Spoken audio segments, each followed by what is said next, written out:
foreign trip since being sworn in for the 5th presidential term last week.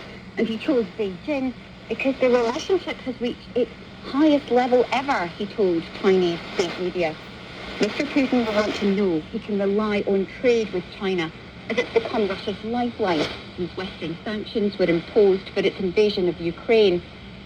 The Slovakian Prime Minister, Robert Fico, remains in hospital after hours of surgery to save his life following an apparent assassination attempt. The Deputy Prime Minister, Thomas Taraba, told the BBC the operation had gone well and he expected Mr. Fico to survive. A man in his 70s has been detained. Milan Nish, a former political advisor, told the BBC the attack was the result of political polarization. The political climate in Slovakia, in my home country, was very polarized for a number of years. And I'm sorry to say that this was coming. The Prime Minister was shot at, so it's terrible news. At the same time, there were other politicians that were receiving threats, including the current President Shaputova. But now the political class needs to take it very seriously. At least 4 people have been killed in the French Pacific territory of New Caledonia during riots that began on Tuesday over electoral reform. French security forces have been deployed to the island after members of the indigenous Kanak community set fire to buildings and cars. They're angered by changes that will extend voting rights to French nationals who've lived locally for 10 years. They complain the move will dilute the Kanak vote. Defense lawyers for the US Senator Bob Menendez have sought to blame his wife on the opening day of his corruption trial in New York. The court was told that Nadine Menendez kept her own financial problems from her husband. Both the senator and his wife deny wrongdoing.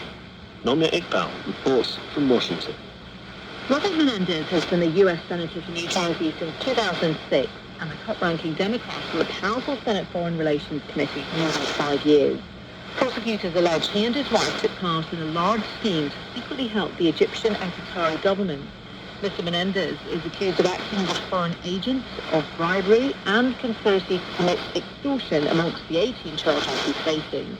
If convicted in this trial, Robert Menendez will likely be kicked out of the Senate and spend decades in prison. This is the world news from the BBC. A wildfire threatening a town near the oil surface of Western Canada has doubled in size in a single day. The flames have forced nearly 7,000 residents of Fort McMurray to evacuate their homes. But officials in the province of Alberta say they hope cooler temperatures and easing winds may divert the fire away from the town. An Arab League summit is due to open in Bahrain, with the war in Gaza at the centre of discussions. Leaders from across the region will consider ways to advance the creation of an independent Palestinian state, which the Israeli Prime Minister rejects. Samir Hashmi reports.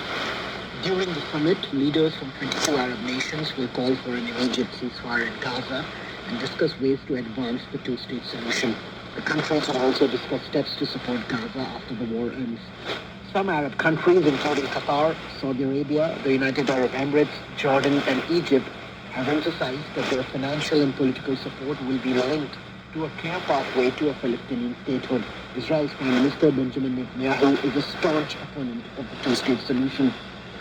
A flotilla of small boats carrying activists from the Philippines towards a disputed route in the South China Sea has turned back after being blocked by Chinese Coast Guard vessels. The convoy of 4 boats had been taking food and fuel to Filipino fishermen operating near Scarborough Shoal. The organisers had also said they wanted to reassert the Philippines' territorial integrity. The shoal was seized by China in 2012.